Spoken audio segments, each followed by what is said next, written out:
Hey, friend, it's Jen. Welcome to Good God Talks here on YouTube.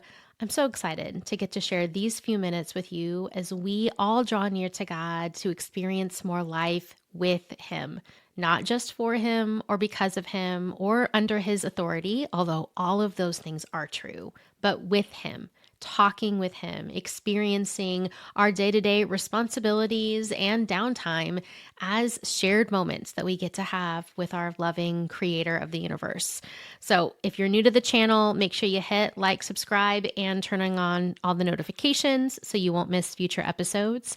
And let's jump in.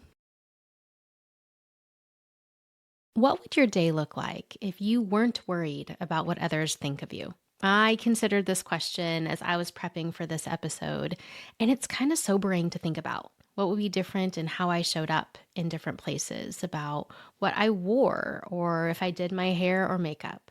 What would be different about what I said or didn't say? Today, we're talking about escaping everyone else's expectations.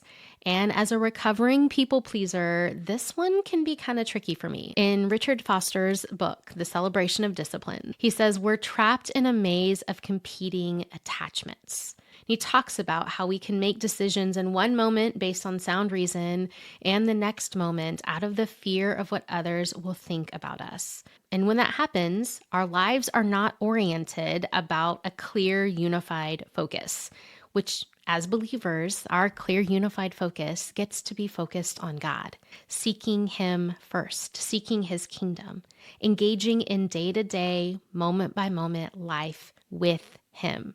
Which part of my testimony is that I didn't always know God invited us into that. And so if you're listening to this episode right now, and that's news to you, that God wants to engage in moment by moment, day to day life with you, I'm so glad you're here. God has purpose for this season that you're in, and life is about to get so much better.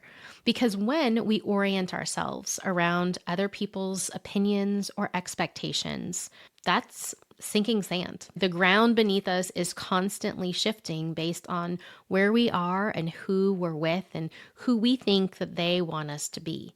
But we get to live as children of the King of Heaven. We get to live as those who are beloved by God. And that peels away this need that we can have to respond and adjust to everyone else's expectations.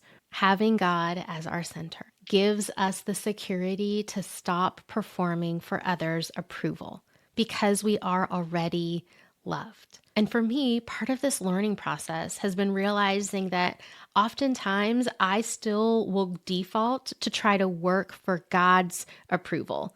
I'm trying to do something because I want Him to notice that I'm doing it for Him, and hopefully that He likes me a little bit more because of that. But we can rest knowing that we are already loved. Friend, you are already loved. And that doesn't mean that we stop being transformed by God, but the transformation God does in us is because He loves us. It's not to make us better so that hopefully we could be more acceptable to Him someday. He already adores you. God already delights in you. But we have this tension that complicates our lives, that complicates even our faith when we try to live for other people's approval. I'm going to read for us from Galatians chapter 1 in the ESV version. And it says in verse 10, "For am I now seeking the approval of man or of God? Or am I trying to please man? If I were still trying to please man, I would not be a servant of Christ."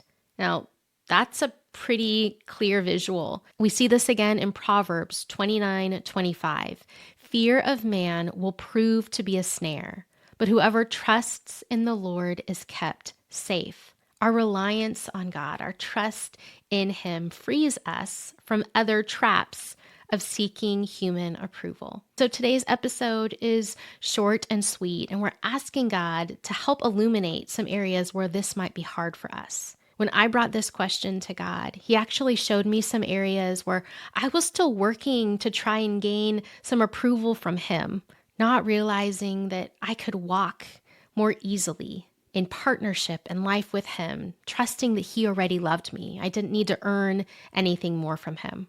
I wonder what he wants to share with you. And so here's a question you can take to him. God, whose approval have I been working to win? And how is that shaping my decisions? Then ask him, okay, God, what can I do instead? I know there's more he'll share with you. Have a good talk.